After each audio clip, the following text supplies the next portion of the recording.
Issues, Etc. consistently ranks among the top podcasts in religion and spirituality. You can help us climb the charts by subscribing, rating, and reviewing Issues, Etc. Type Issues, Etc. in your podcast provider, hit the subscription button, and leave us a 5-star review. This will make it easier for podcast listeners to find Issues, Etc. Help us cast Christ's net on the internet. Subscribe, rate, and review Issues, Etc. today.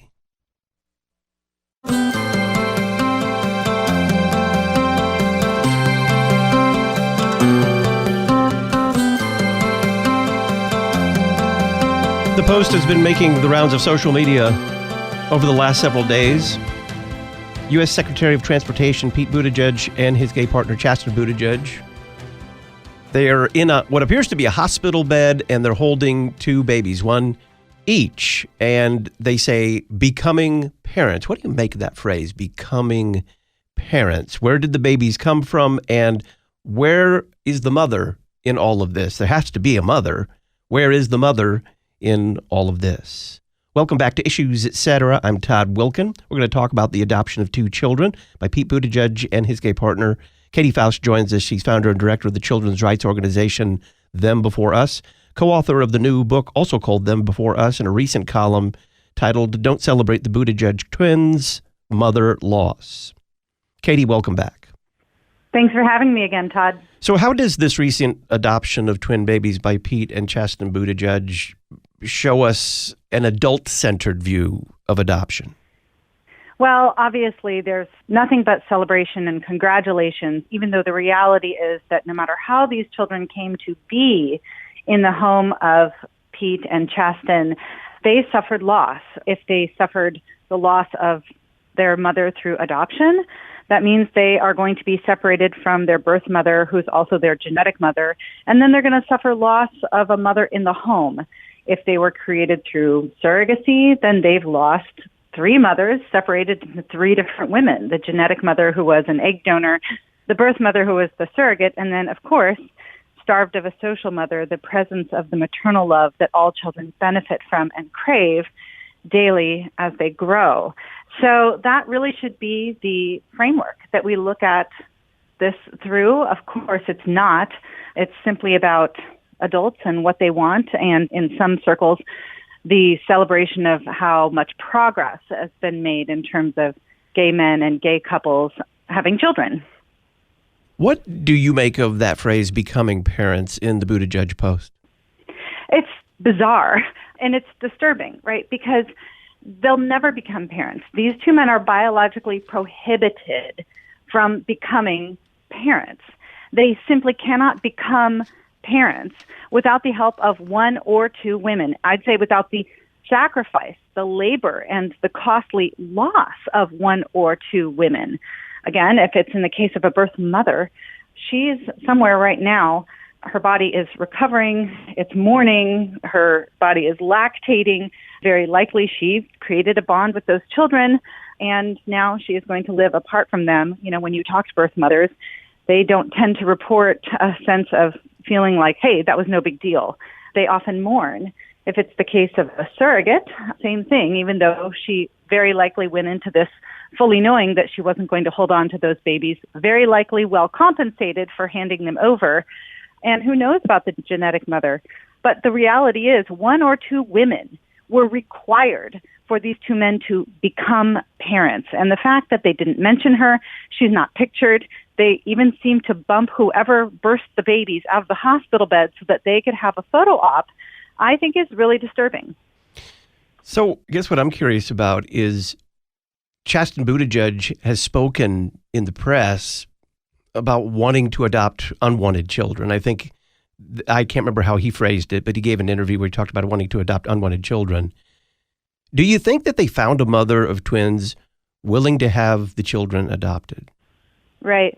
So it's very unlikely. So the way that Chasten put it, in July, right, he had this interview done in July. He said that they had been attempting to adopt for quite a while. They put their profile in as two men, but they didn't reveal their identities. And it sounds like they had at least one, if not more, failed adoption placements. But then after July, he reveals that they want to adopt. And suddenly, a couple months later, they're holding newborn infant twins in the hospital. And so one or two things happened. Either they had also been in the surrogacy process, or some mother, some woman heard that these rich celebrity men wanted to adopt and decided in her third trimester to hand these babies over to this wealthy celebrity. So I don't know. We don't know, and they have been pretty ambiguous about they were open about the fact that they were adopting a couple months ago.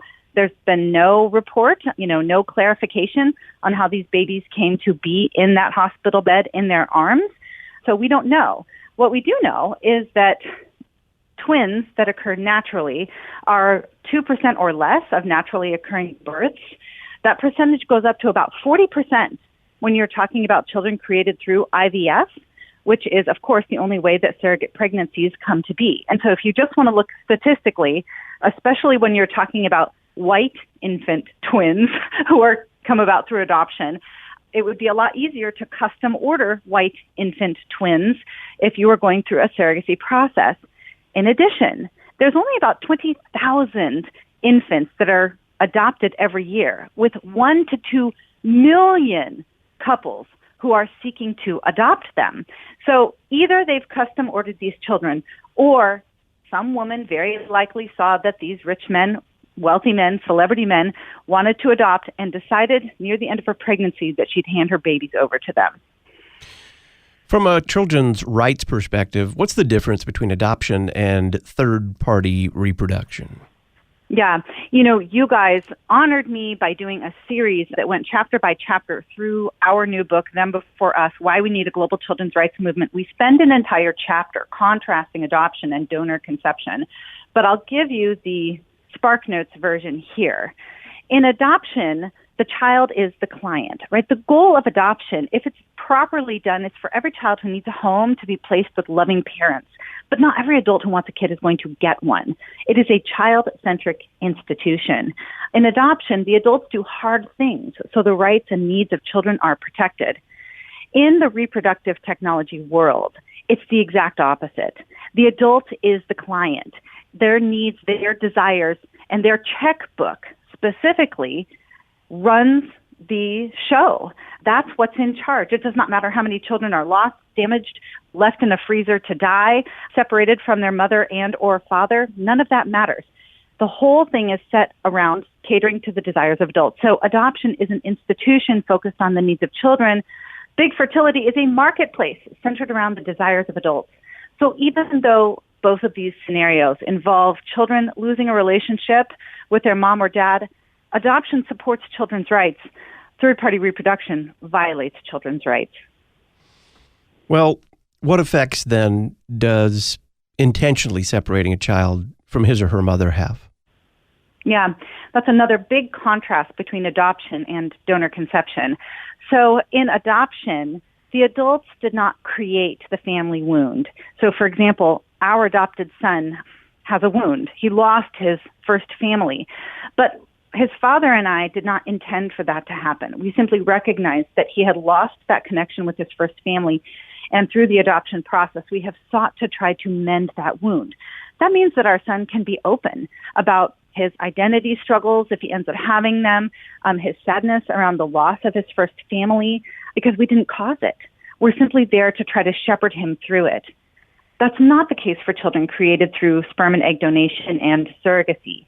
In those situations, the adults who are raising them inflicted the wound. They chose for the parent to be absent. They chose to sever the connection between the child and their birth mother, or the child and their biological mother, or the child and their biological father. In those kinds of households, that makes grieving and mourning and being open about the loss very difficult for the child. Because for them to express that they have genealogical bewilderment, they struggle not knowing where they get their features from, or they long for their absent parent, or they wonder why they're not there. For them to voice that and express it in their home means they're talking to the adults responsible for that loss, the adults who chose for it to be that way. And that often means that the child struggles, suffers, and has to grapple with it alone. Katy Faust is our guest. We're talking about the adoption of 2 children by Pete Buttigieg and his gay partner. On the other side of the break, are there problems unique two children raised by same-sex couples.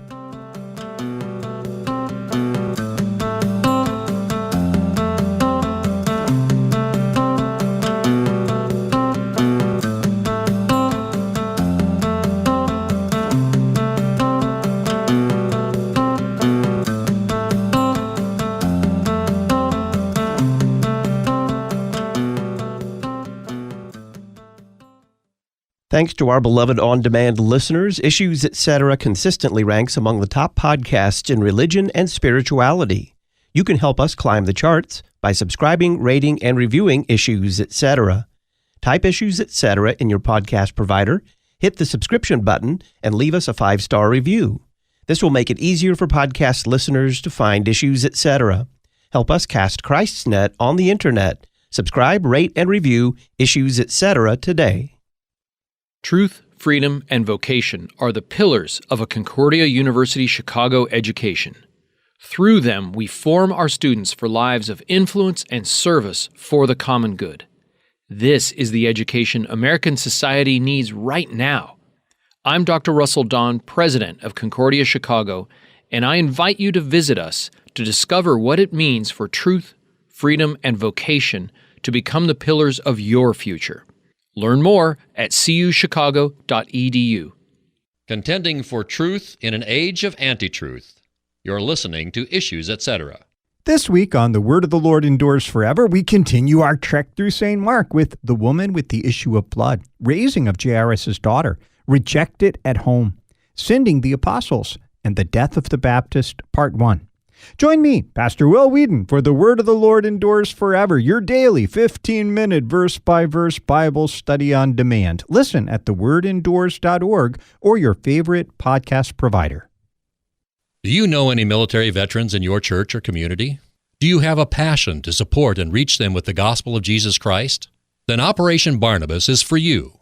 Called by Christ's love, Operation Barnabas engages, empowers, and equips LCMS faith communities to provide hope, healing, and support to military-connected persons living in their community. Operation Barnabas is a program of LCMS Ministry to the Armed Forces. Find out more at lcms.org/armed forces.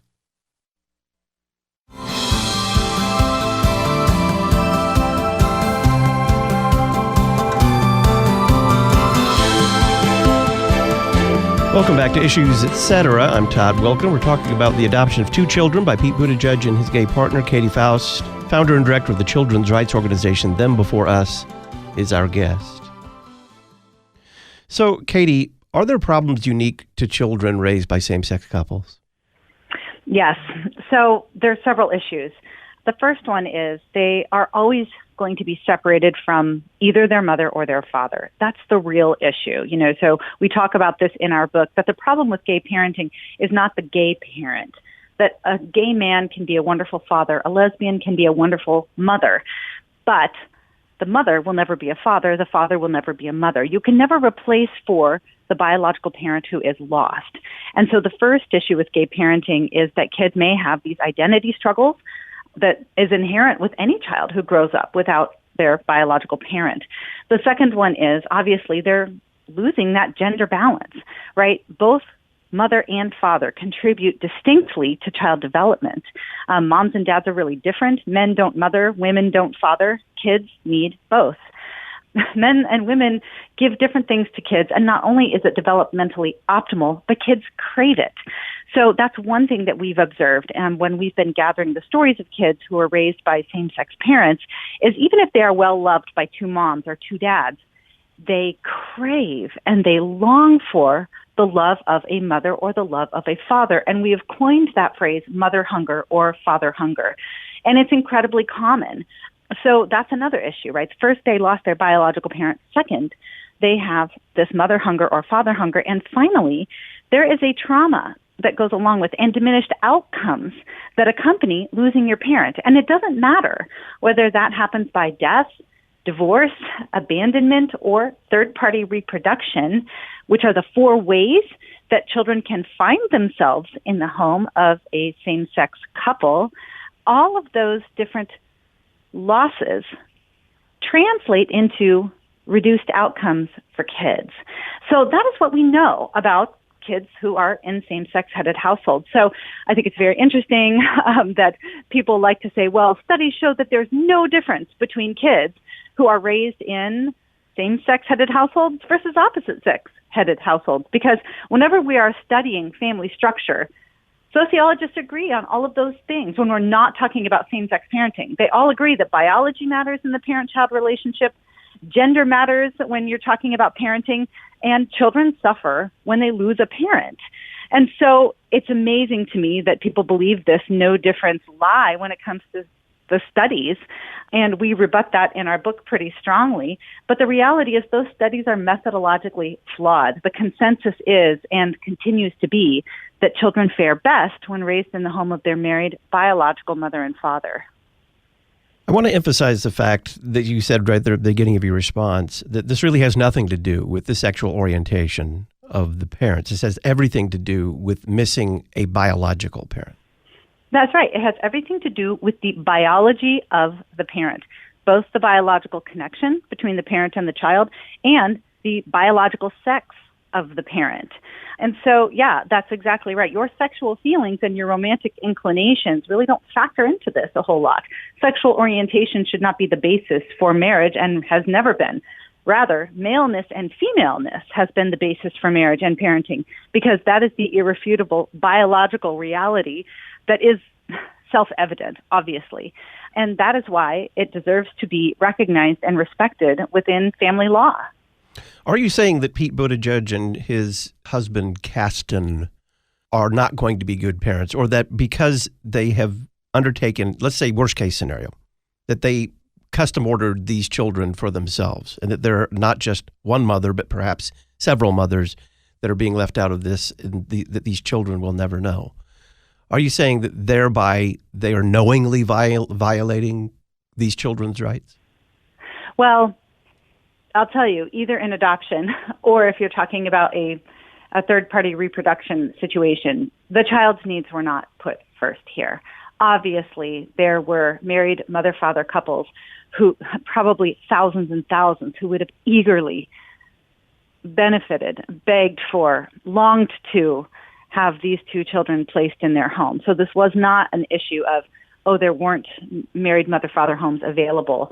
So I don't exactly know, what that placement calculation was, if it was the situation of adoption.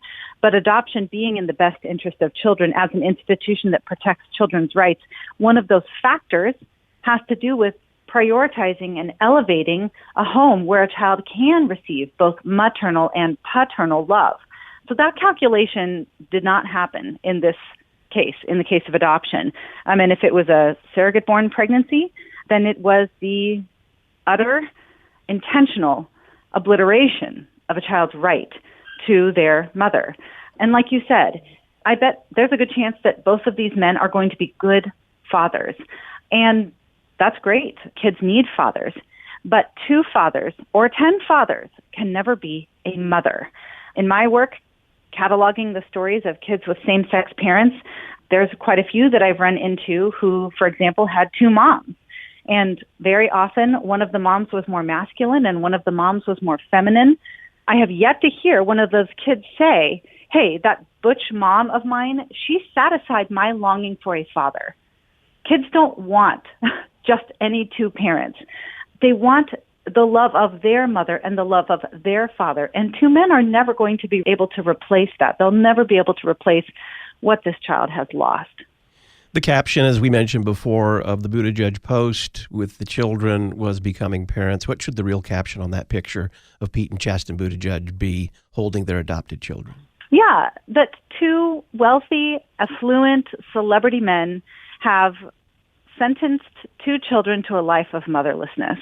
That's really what it is. There was volition on the part of the adults here, whether it was an economically desperate surrogate or a birth mother who, in some calculation in her head, decided to hand her nearly fully developed babies over to these 2 men. They all got a choice, and so did the men. But the people who didn't get to choose were the babies. And what they've lost is tragic. And that is on the adults. That's not on the children. Katy Faust is founder and director of the children's rights organization Them Before Us. She's co-author of the new book, also called Them Before Us, in a recent column titled Don't Celebrate the Buttigieg Twins' Mother Loss. You can read this column and purchase Them Before Us at our website, issuesetc.org. Click Talk on Demand Archives. Katy, thanks. Thank you, Todd. When we come back, we're going to be talking with Dr. Ross Johnson about Hurricane Ida relief efforts. He's Director of Disaster Response for the Lutheran Church Missouri Synod. I'm Todd Wilkin. Stay tuned.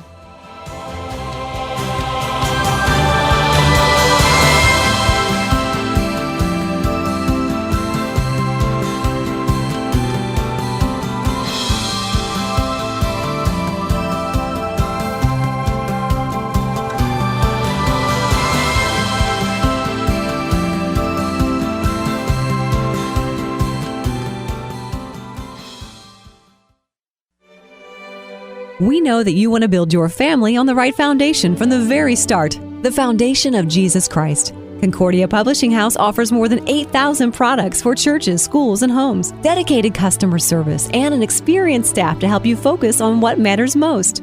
Click to connect at cph.org. Concordia Publishing House, listening, responding, providing for God's people. Concordia Publishing House, cph.org. This fallen creation is bested by tornado, hurricane, flood, pandemic, and more.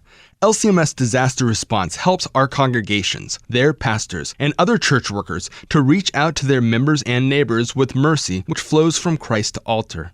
We offer quality volunteer training, help for congregational readiness and response, and disaster grant funding. To learn more, visit lcms.org/disaster. That's lcms.org/disaster. Where Christianity meets culture, you're listening to Issues, Etc. Have you ever attended a funeral and not known what to say? Or perhaps you did think of something to say and it was the wrong thing to say? Funerals are a regular part of life. As you age, they become even more common as your friends and family members pass through the veil of death. The September issue of the Lutheran Witness will help you think through funerals, your own and the others you attend. It will guide you through what to say at a funeral and how to plan your own. To purchase a copy, visit cph.org/witness. To learn more about the Lutheran Witness, visit our website, witness.lcms.org. The Lutheran Witness, helping you interpret the world from a Lutheran perspective. Hi, this is Pastor Brian Katchelmeyer of Redeemer Lutheran Church in Los Alamos, New Mexico. Over the next 5 years, Los Alamos National Laboratory is planning to hire thousands of new employees in the areas of science, engineering, security, administration, and construction. If you have both a technical and confessional mind, Los Alamos may be the place for you.